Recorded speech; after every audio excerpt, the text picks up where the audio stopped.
আজকের এই শিবপুর ঐতিহাসিক মাঠে আজকের ধানের শীষের নির্বাচনী আজকের জনসভার ছোট ভাই সভাপতি উপস্থিত আছেন, কেন্দ্রীয় জেলা নেতৃবৃন্দ এবং স্থানীয় নেতৃবৃন্দ উপস্থিত, পূর্বাঞ্চলের 6 ইউনিয়নের আবার পরম শ্রদ্ধেয় ময় মুরব্বিয়ান সমবেত সুধী মণ্ডলী, আসসালামু আলাইকুম ওয়া রাহমাতুল্লাহি ওয়া বারাকাতুহু।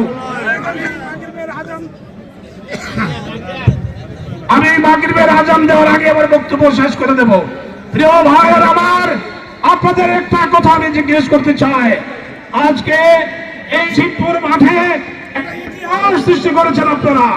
ইতিহাস এটা স্মরণীয় ঘটনা হয়ে থাকলে এই শিবপুরের জন্য আমি আপনাদেরকে একটি কথা জিজ্ঞেস করতে চাই। কথাটি হচ্ছে, আপনাদেরকে আমার টাকা পয়সা দিতে পারি নাই, আমি গাড়ি ভাড়া দিতে পারি নাই, আমি কোনো আপনাদের ইয়ে করতে পারি নাই। আপনারা এসেছেন ধানের শীষে, ধানের শীষের ইয়া হিসেবে আপনারা স্বতঃস্ফূর্ত ভাবে আজকে এই সভায় উপস্থিত হয়েছেন।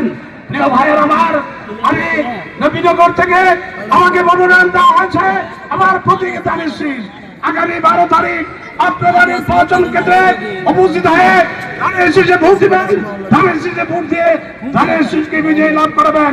ধানের শীষ যদি বিজয় লাভ করে তাহলে আগামী দিনে বাংলাদেশ জাতীয়তাবাদী দল তথা বিএনপি রাষ্ট্রীয় ক্ষমতা আসবে।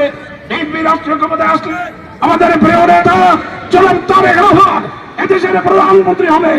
এদেশের প্রধানমন্ত্রী হলে আমরা কথা দিতে পারি যে আপনাদের এই এলাকার যত সমস্যা আছে, রাস্তাঘাট, ব্রিজ, কালভার্ট, যত সমস্যা আছে সেই সমস্যাগুলির সমাধান করে দিতে পারবো ইনশাআল্লাহ। প্রিয় ভাই ও বোনেরা, আমি আপনাদেরই সন্তান, আপনাদের ভাই, আপনাদের বন্ধু, আপনাদের কাছে আমার উদাত্ত আহ্বান, আগামী ফেব্রুয়ারি মাসের 12 তারিখ যে নির্বাচন, এই নির্বাচন বাংলাদেশের জন্য অত্যন্ত গুরুত্বপূর্ণ। সেই নির্বাচনে আপনারা নিজেরা যে উপস্থিত হয়ে আপনাদের ভোটটুকু দিবেন। ভাই, বন্ধু, আত্মীয় স্বজন, বন্ধু যারা আছে তাদেরকে সাথে নিয়ে যাবেন। পাশাপাশি আবার বাড়িতে যে বাবুর আছেন তাদেরকে নিয়ে যাবেন। তাদেরকে নিয়ে যে ধানের শীষে ভোট দিবেন। ধানের শীষকে ভোট দিয়ে ধানের শীষে বিজয় লাভ করেন। প্রিয় ভাই ও বোনেরা, আমি মান্নানকে আপনারা ছিলেন ব্যক্তিগতভাবে, সুসম্পর্ক আছে। আমি কে, আমি কি করি, আমার কি চরিত্র, আমি কি লেখাপড়া করেছি, আমি রাজনীতি কি কতটুকু করেছি, সমস্ত কিছুই আপনারা জানেন। আপনাদের কাছে নতুন করে আমার বলার অপেক্ষা নেই, বলার কিছু নেই।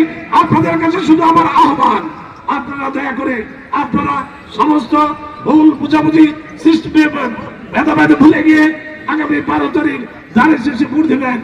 আজকে আমি